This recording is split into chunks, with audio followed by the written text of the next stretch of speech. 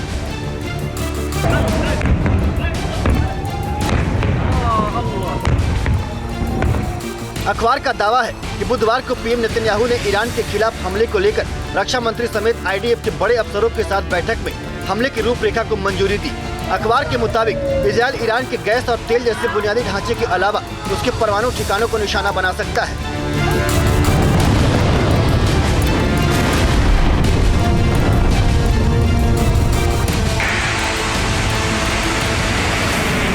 יש לנו יכולות להגיע ולתקוף בכל נקודה ונקודה במזרח התיכון.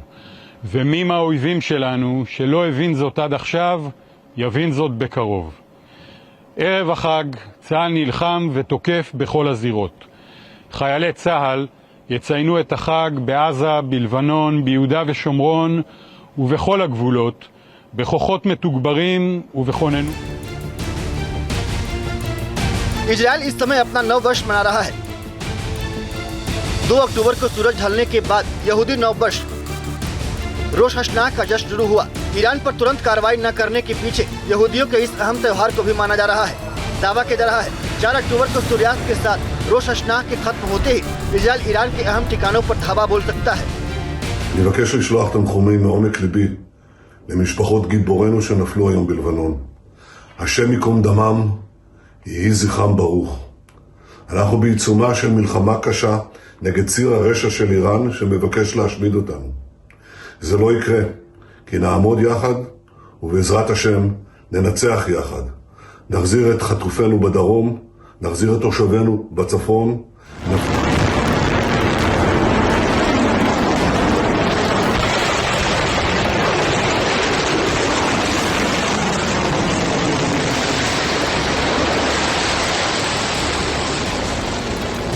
Missile पर set किया गया था। एक मिसाइल के गाइडेंस सिस्टम ने अपने अपने टारगेट को आसमान की ऊंचाई से ट्रैक किया और फिर ईरान से 2000 किलोमीटर दूर इजराइल के इन अहम ठिकानों पर ये मिसाइलें बरसी। ईरान ने एक साथ 200 मिसाइलों से हमला किया और इजराइल में भारी तबाही मचा दी। दावा है कि ईरान ने अपनी ताकतवर मानी जाने वाली फतेह 1 और फतेह 2 हाइपरसोनिक मिसाइल समेत कई दूसरी बैलिस्टिक मिसाइलों का भी इस्तेमाल किया, जिनके आगे इजराइल के एयर डिफेंस सिस्टम फेल हो गए और ईरानी मिसाइलों के हमले से इजराइल के शहर दहल गए। मगर सवाल यह भी उठ रहा है कि ईरान की जो भी मिसाइल इजराइल के अहम 5 ठिकानों को टारगेट बनाकर दागी गई है, वो कुछ ही दूरी पर जाकर फटी है। तो क्या ईरान की मिसाइलें टारगेट से जानबूझकर चूकी या फिर इजराइल ने पहले ही मार गिराया? आखिर क्यों ईरान ने इजराइल के इन्हीं 5 ठिकानों को निशाना बनाया, तो ये समझना भी जरूरी है। मोसाद हेडक्वार्टर पर क्यों हमला किया गया? तेल अवीव के उत्तर में मौजूद मोसाद का हेडक्वार्टर पर ईरान के मिसाइल से मची तबाही की तस्वीर हमले की भयावहता को बयां कर रही है। देखिए इस तस्वीर को। मोसाद हेडक्वार्टर के पास जहां मिसाइल गिरी है, वहां बड़ा गड्ढा हो गया है।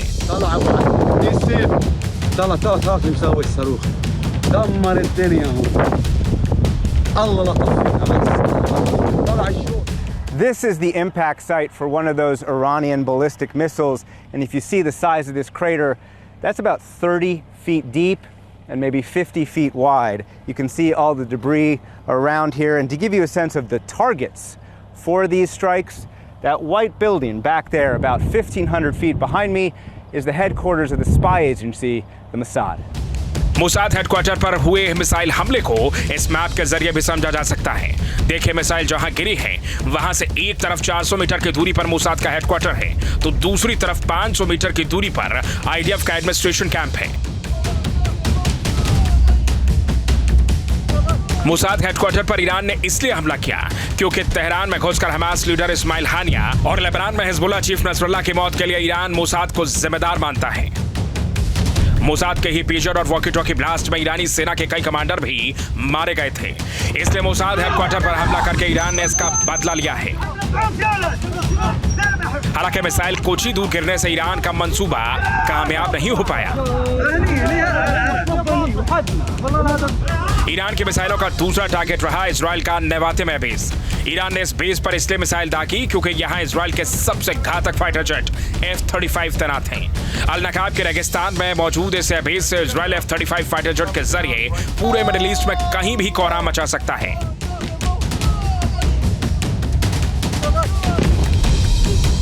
लेबनान में नसरुल्लाह को मारने में भी F-35 फाइटर जेट का अहम रोल रहा है। उसी ने नसरुल्लाह की कब्र जमीन में खोदी, जिससे ईरान में भी खौफ था। इसलिए माना जा रहा है कि ईरान ने नेवातिम बेस पर मौजूद F-35 को तबाह करने के लिए मिसाइल से हमला किया, और F-35 को मिसाइल से तबाह करके ईरान इजराइल ही नहीं बल्कि अमेरिका को भी अपनी ताकत दिखाना चाहता था। लेकिन ईरानी मिसाइलों को हवा में ही इजराइल ने मार गिराया।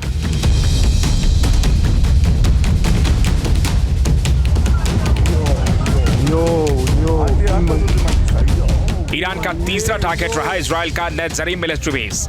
इजराइल का ये बेस गाजा के राफा के पास है। राफा में इजराइल और हमास के बीच भीषण जंग छिड़ी है। इसी बेस से इजराइल की सेना और फाइटर जेट राफा में ऑपरेशन कर रहे हैं।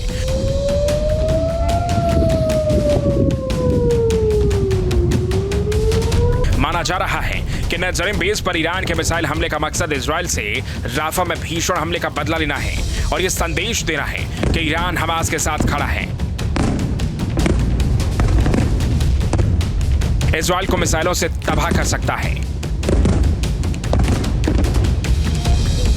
ईरान का चौथा टारगेट रहा तेल अवीव के पास तेल नौफ बेस। यहाँ आईडीएफ के इंटेलिजेंस यूनिट और एयरफोर्स का बेस है। तेल नौफ बेस पर इजराइल के F-16 फाइटर जेट और F-15 फाइटर जेट मौजूद रहते हैं। यहीं से आईडीएफ को सारी खुफिया जानकारी मिलती है और फिर आईडीएफ ऑपरेशन करती है। यही वजह है कि ईरान ने तेल नौफ बेस को निशाना बनाकर मिसाइल दागी ताकि सेंट्रल इजराइल को भी दहलाया जा सके।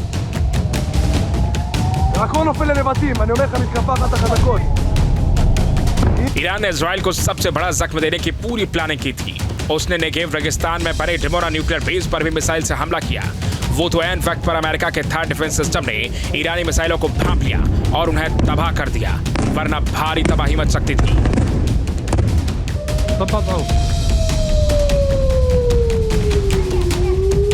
ईरान के निशाने पर शुरू से ही इजराइल का परमाणु ठिकाना रहा है। इसकी वजह भी साफ है, क्योंकि इजराइल के पास खुद तो परमाणु बम है, लेकिन वो ईरान को परमाणु बम नहीं बनाने दे रहा है, जिससे ईरान बौखलाया हुआ है और उसने इजराइल के परमाणु ठिकानों को तबाह करने के लिए मिसाइल से हमला किया है।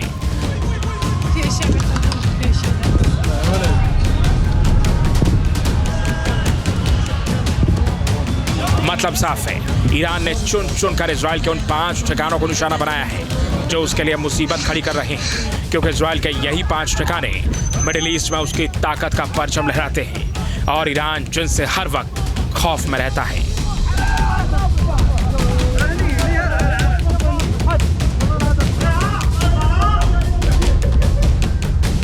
Team news nation.